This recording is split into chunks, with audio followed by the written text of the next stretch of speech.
Grows. I'm Brian Patton. Today we welcome Dayseeker and Oh Sleeper drummer Zac Mayfield to the podcast. Dayseeker is currently on tour in Europe, supporting Motionless in White, and then they're hitting North America in May, while Oh Sleeper was recently in studio working on new material. Zac talks about baddiecore and genre classifications, how joining Oh Sleeper changed the trajectory of his life, finding himself thrust into the Christian metal scene and navigating those experiences, Dayseeker not rushing into new music, the current state of the gaming industry, and a lot more. It was so much fun getting to chat with Zac, and I hope everyone enjoys this conversation. Thanks so much for checking out this episode of As the Story Goes. If you're brand new to the podcast, welcome.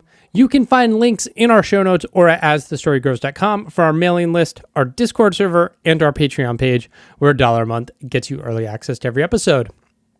Make sure you head on over to tapeheadcity.com. They are As the Story Grows February sponsor. They have cassettes from Refused, from The Descendants, from Bad Brains, from Bad Religion, Choking Victim. They just announced Surfbot, Reality Star, and Fake Lighters Sinking In. You can check both of those out at tapeheadcity.com. A link will also be in the show notes. They have cassettes from Rancid, from Operation Ivy. The list goes on and on and on. So thank you so much to Tapehead City for sponsoring this month of the podcast. Enjoy today's conversation with Zac Mayfield from Dayseeker.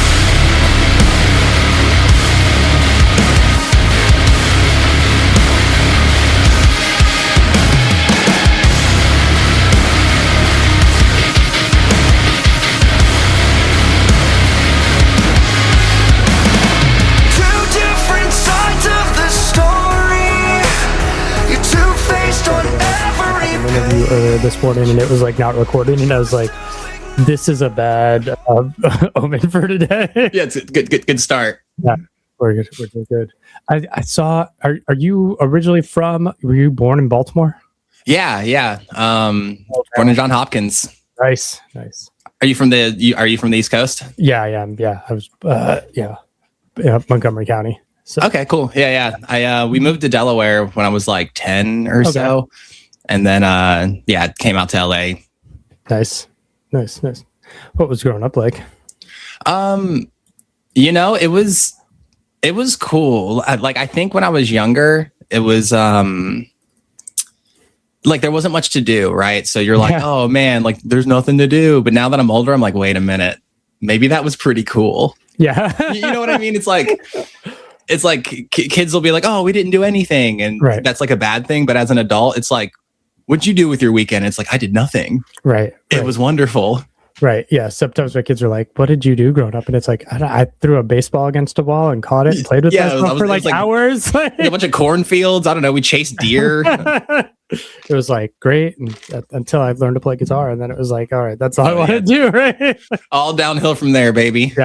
Yeah. I want to start with, I don't know, a fun question. I mean, I guess we started, but Also, good morning. Good morning. Yeah.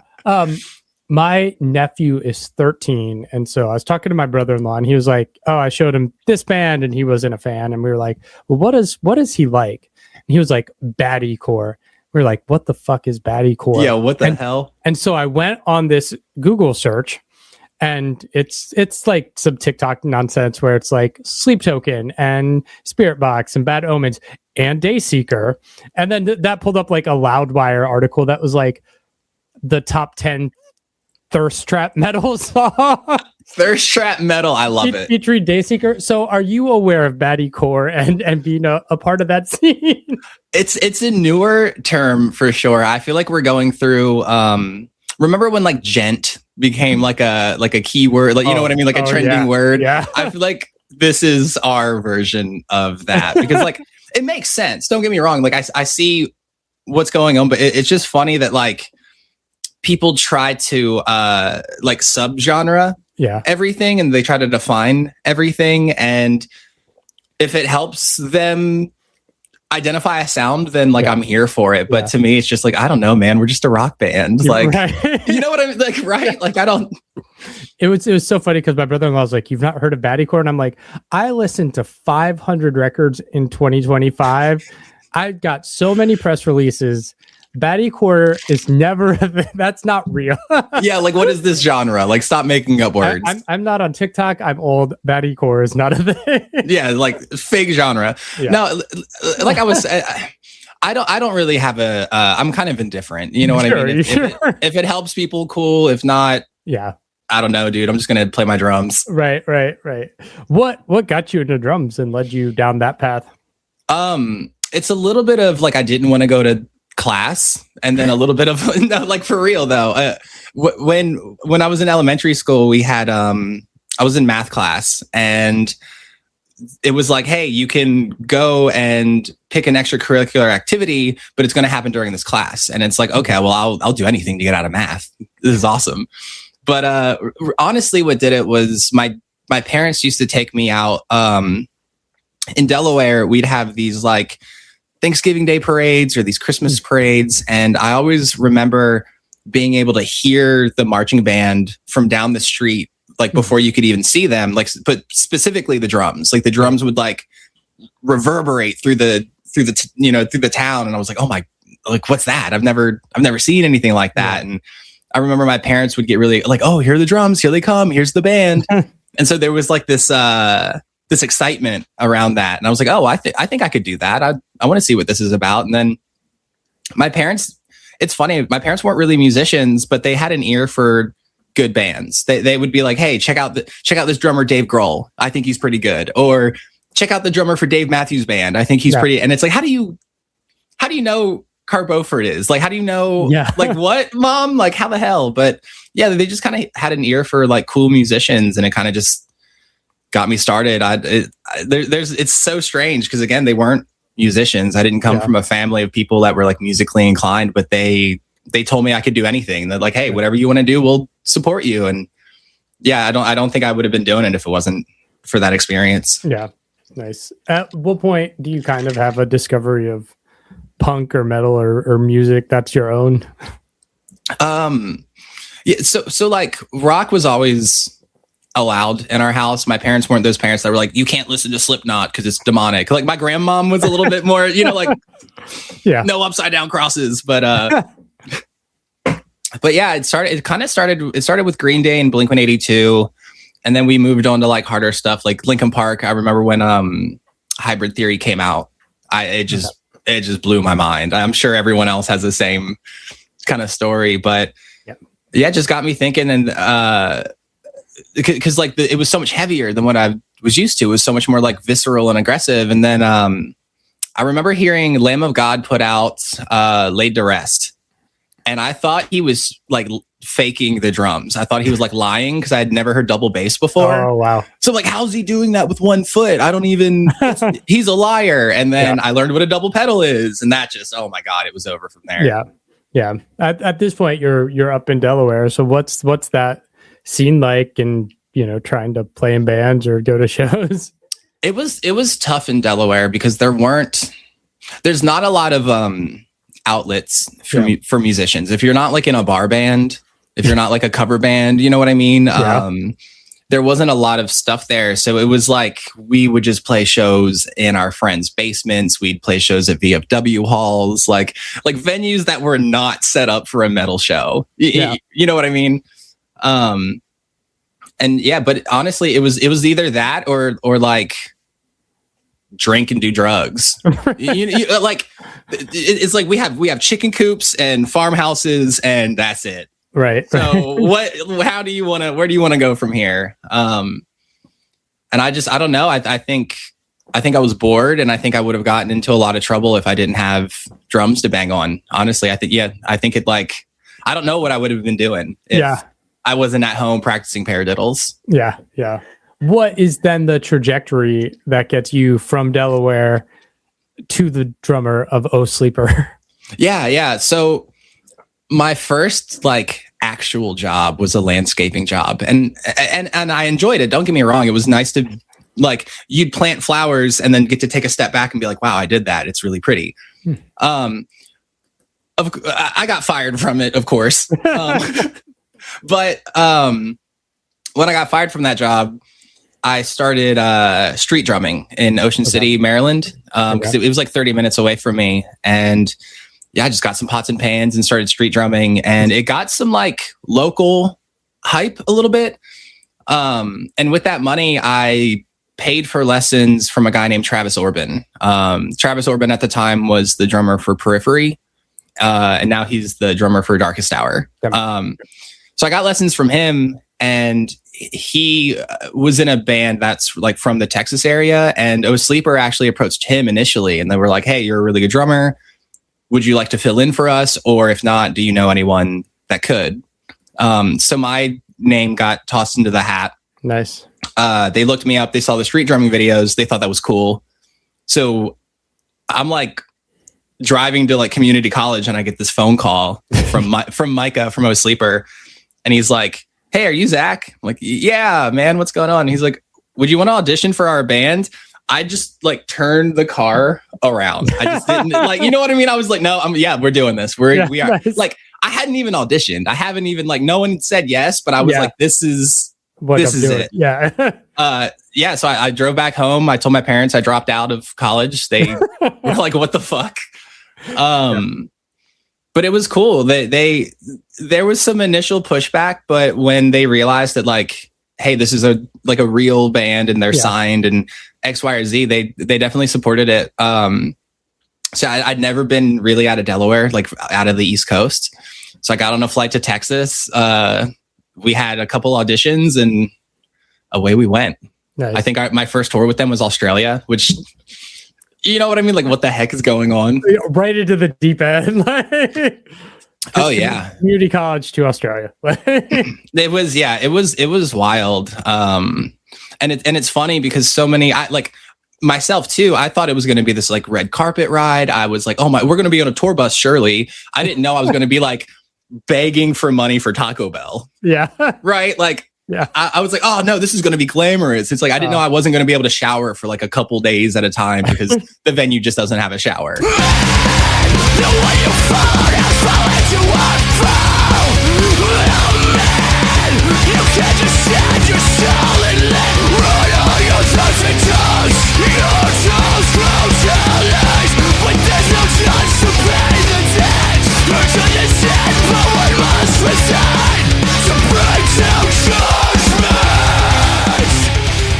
What was it like for you stepping into the world that's like Christian metal adjacent, at least, if not fully into it? No, totally. That was interesting for me because I grew up kind of in a Christian household. And then it's funny.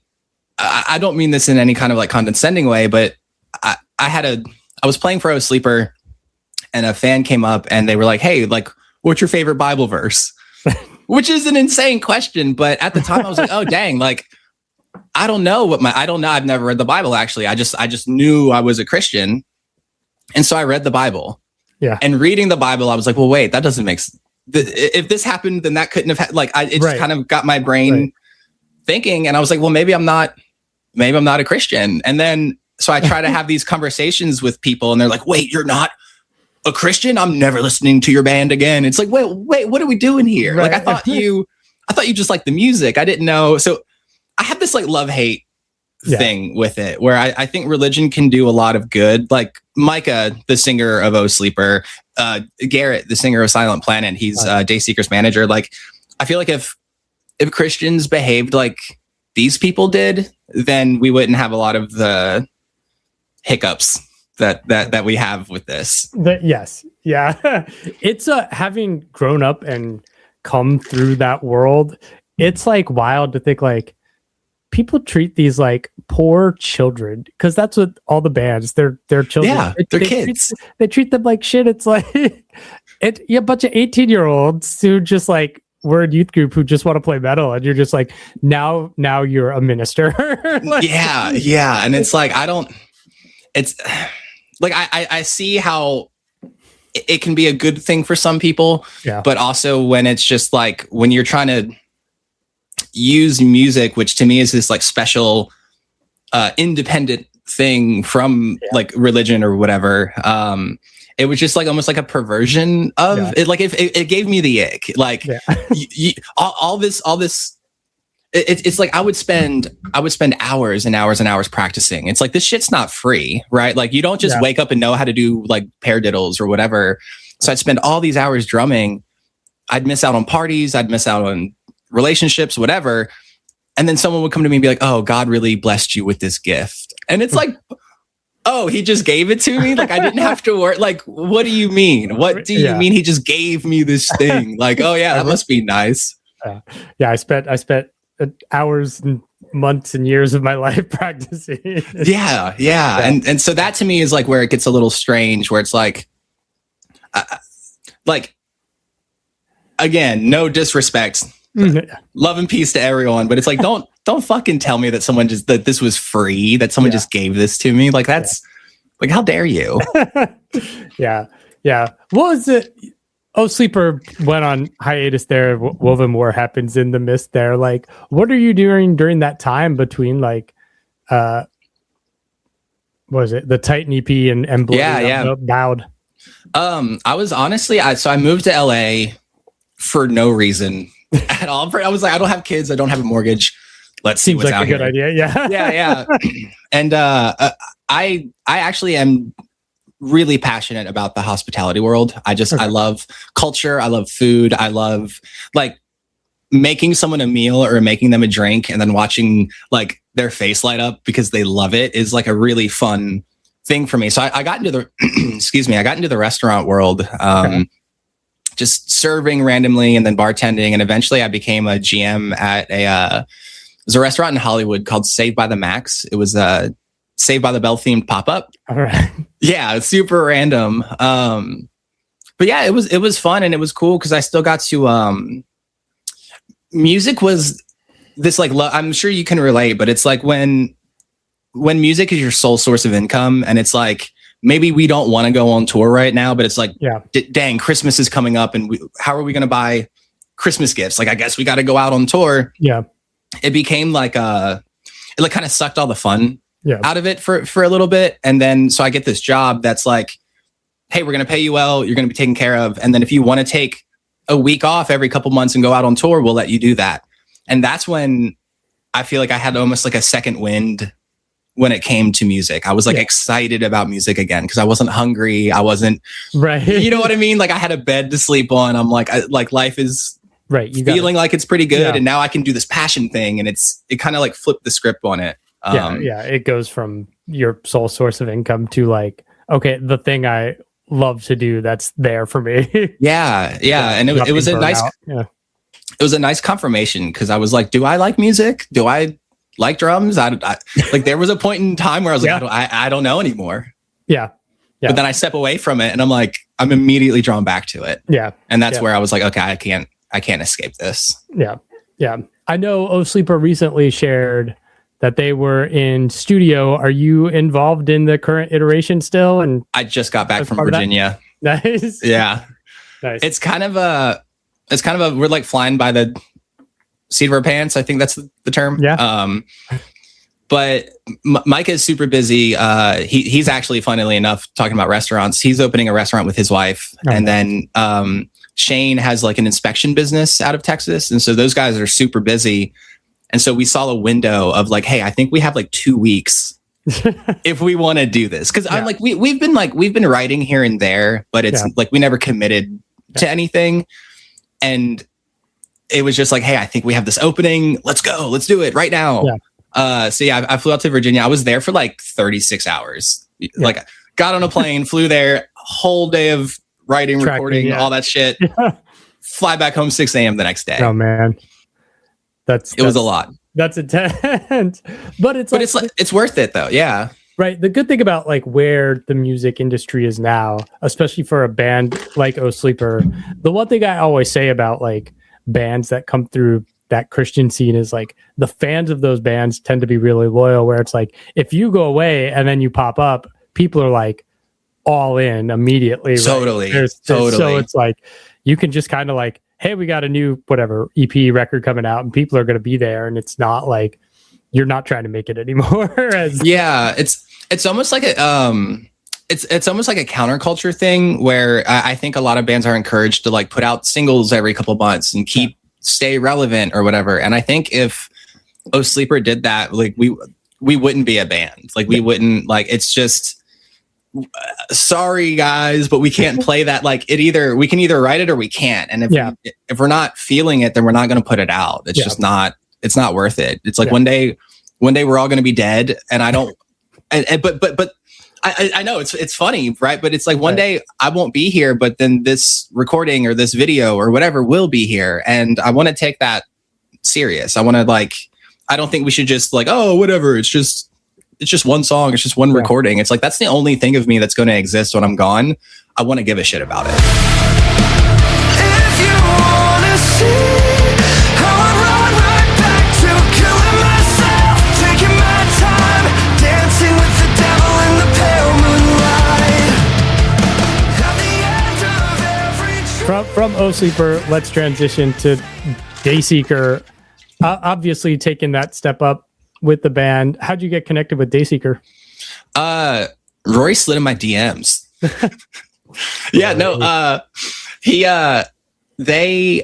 They knew of Oh Sleeper, and they saw that I was living out in LA. I think we had maybe crossed paths at like a random show or whatever, but we never really said hi or anything.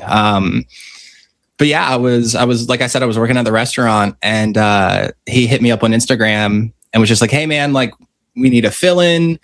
We have this tour with Dead Wars Prada. Are you interested? And I'm like, hell yeah, I'm interested. What?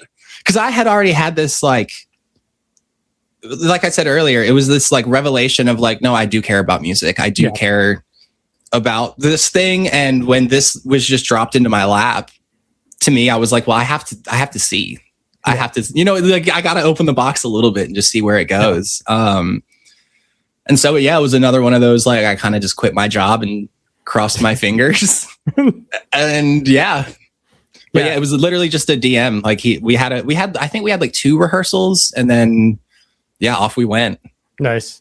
And you kind of joined the band. I mean, right as Dark Sun is coming out, right? So it's I feel like with Dayseeker, it's all been upward since that moment, right? Oh yeah, we played. There's a venue out in California called Chain Reaction, and it's I think it's a 300 cap, 400. 400 people can fit in that room. So we went from that to playing Palladium, and it's 3,000 to 4,000 people, and it's it happened overnight. It really happened overnight.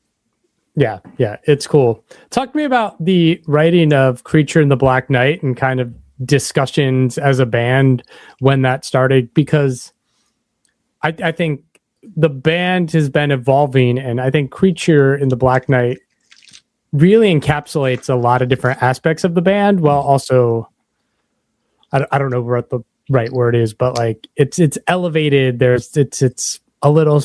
It's a little more mature, right? Yeah, a little more mature, yeah. Especially coming out of Dark Sun, which is a very kind of sad record. Yeah. That was I think that was how Rory grieved. Yeah. And it was funny because with Dark Sun specifically, it was oh, everything is so sad and everything is so this or that, and versus Sleep Talk, and then going into Creature, it was maybe not all the songs need to make people cry. You know what I mean? Maybe not every song needs to be this super sad song.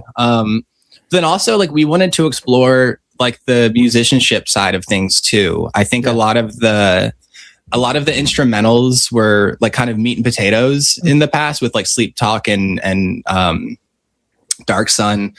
And so when we got into the studio together, I was trying to respect that. I was trying to be all right, I'm going to be a in the pocket guy. And they were like, Zach, no, we brought you in because we want you to do cool shit on drums. We don't you're the drummer, do cool drummer stuff. Yeah. And that was encouraging, because I was new in the band. I didn't want to step on any toes, but also I don't want to be bored live. Right. Right. So it's let me put a little bit of spice on some things, and let's see And I feel like we got a good blend of that. We have songs like Bloodlust, which I feel like is a very like drum heavy song, but then, you know, we have other songs that are more like vocal heavy or synth heavy or whatever. I feel like there's like a better balance on this album for sure. Yeah, it's cool. One of the things you also do is you're active Twitch streamer. What was that kind of born out of the pandemic? Honestly, I'm just a gamer. Like, I just like video games. I don't. I got hooked when I was little on a game called Diablo. Okay. And I just never played an ARPG like that before. And yeah, it's like a story that you get to solve. It's like you know what I mean? It's like there's so much like time, effort, and energy that these developers put into these games to give you an experience. And I just thought that was really cool as a kid. Yeah. Also in Delaware, it's like I was saying, it's like you have cornfields and chicken coops. There's not much to do. So it was like, I guess I'll boot up some StarCraft and see what this is about, or whatever.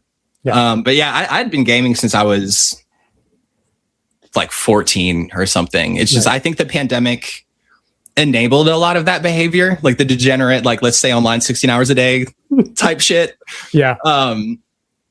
Because it's funny, I was still living with my parents when I was in Delaware, and I remember being like, my parents were like, "What are you doing all day in your room?" And it's like, there's this new thing called Twitch. You got to come check it out.